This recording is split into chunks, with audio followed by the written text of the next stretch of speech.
Hi everyone, this is Patricia Lemoine from the Surviving ED blog on thehealthyplace.com. Today I want to talk to you about something that's actually probably one of the most important things in recovery, at least for me, and I want to share it with you. It's how to be mindful of everything that you do on a daily basis and how this can impact your recovery process by either helping it or hurting it.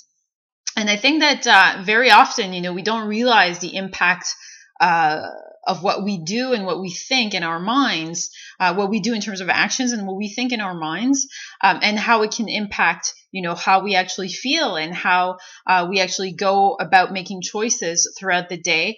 And this can really impact our recovery for the better or for the worse.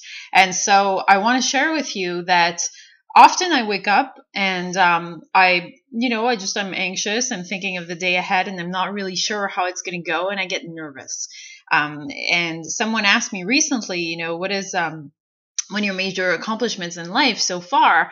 And although it was kind of like in a professional setting that I was asked that, I said, aside from my professional accomplishments, one of the biggest things that I'm so proud of is that I'm able to, that I recovered from bulimia, but that also I'm maintaining my recovery every single day.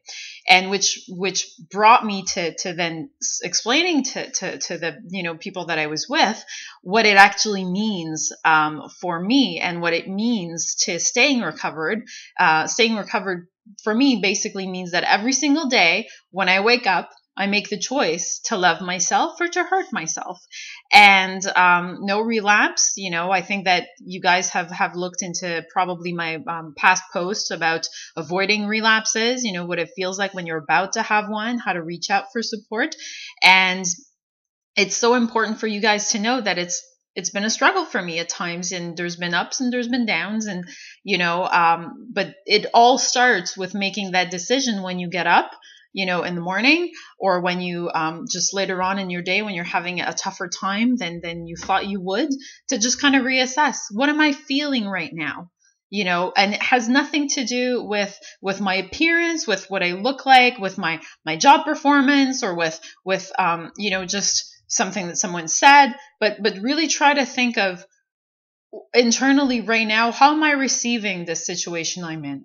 What is it triggering in me? Is it hurting me? Is it making me feel uncomfortable? And if I reach out automatically for these self-harm, thoughts of self-harm, as in, well, it's because I'm fat, I'm ugly, I restricted, or I should restrict, I should binge, I shouldn't eat this.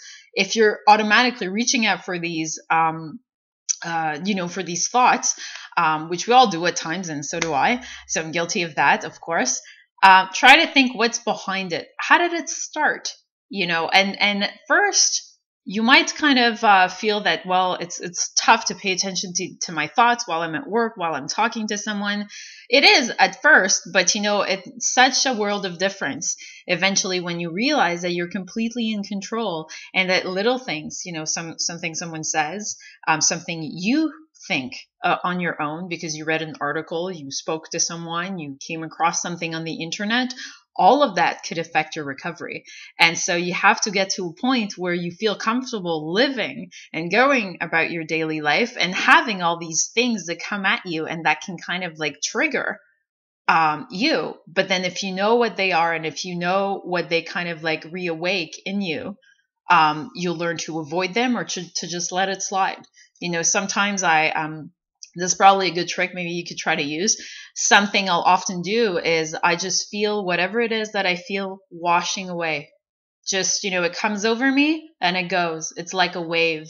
And I'll picture the ocean. I'll picture thinking, that I'll picture that I'm at the beach and that there's a wave coming and it's going back. And I choose to even to stay with that image of it, of the water washing my feet, or I choose to see and believe that it's going away.